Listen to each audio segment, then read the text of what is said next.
Allow me to extend a warm welcome to Your Excellency Deputy Minister Isaac Mursal, esteemed members of the government, Commissioner of Refugee Safiyo Hassan, Director of Diaspora Department, Mr. Gore, and all directors of the Ministry of International Cooperation, Ministry of Foreign Affairs and Cooperation of Somalia. Every one of you is welcomed to be here with us today. Ladies and gentlemen, it is an absolute honor to stand before you today at this remarkable conference organized by the Ministry of Foreign Affairs and International Cooperation, Diaspora Department. This event is a tribute to welcoming and celebrating the return of our cherished diaspora to the motherland, Somalia. Your presence signifies a commitment not just to a place, but also a purpose for renewal, reconnection, and resurgence.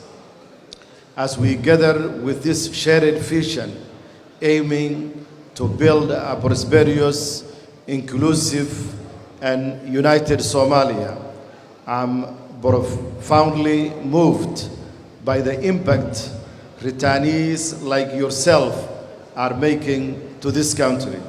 Your presence here is more than symbolic. It reflects the resilience, strength, and unwavering hope we as a Somali people hold.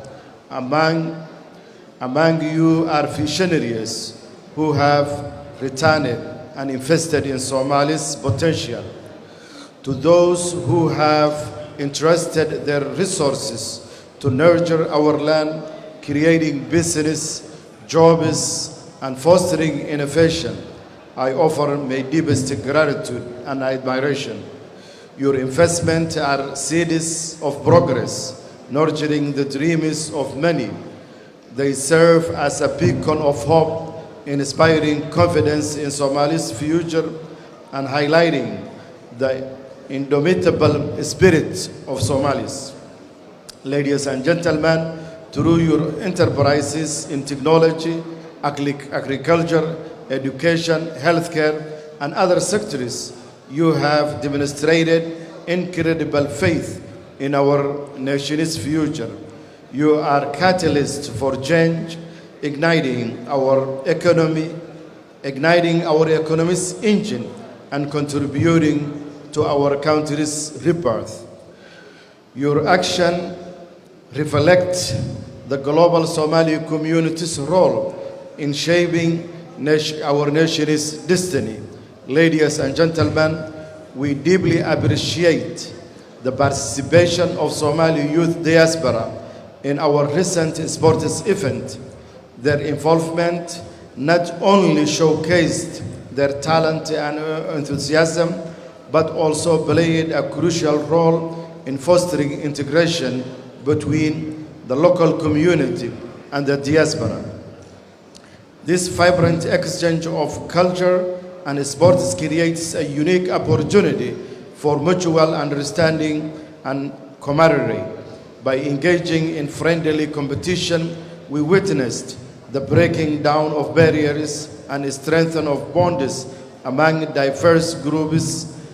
The event served as a platform for dialogue and collaboration, allowing local youth and those from diaspora to share experience, traditions, and aspirations. Furthermore, such initiatives highlight the importance of inclusivity in sports, demonstrating how physical activity can bridge gaps and promote a sense of belonging.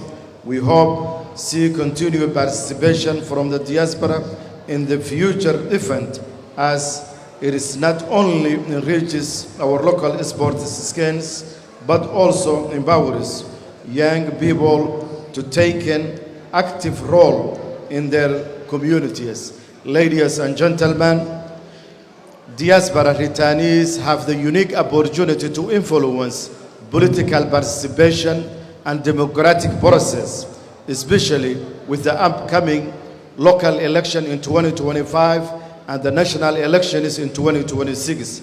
Their diverse experience and global perspective make them vital contributors to fostering democratic values in Somalia. By engaging in this electoral process, they simplify civic engagement and contribute to the political stability. Whether in manufacturing, the hotel industry, politics, or ordinary citizens, diaspora members are integrated into every aspect of this country, alongside their families. Ministry of Foreign Affairs and International Cooperation is deeply committed to supporting your initiatives. We strive to create an environment conducive to your investment and ensure your contributions are recognized. You are revitalizing our economy and paving the way for future generations to dream and achieve. Recognizing diaspora's importance, the federal government of Somalia has developed a supportive policies. As I conclude, let me encourage you to embrace your journey of leadership and trust. Be the leaders you are meant to be, inspiring those around you to believe in Somalia we build together. Remember, every great leap forward began with a dream that refused to be stifled. Ladies and gentlemen, with your help, Somalia's future is not just written but designed by the bold strokes of its people, both here and worldwide. Thank you very much for your endless passion and dedication and faith in Somalia. Together, let us celebrate the journey toward a strong, thriving Somalia.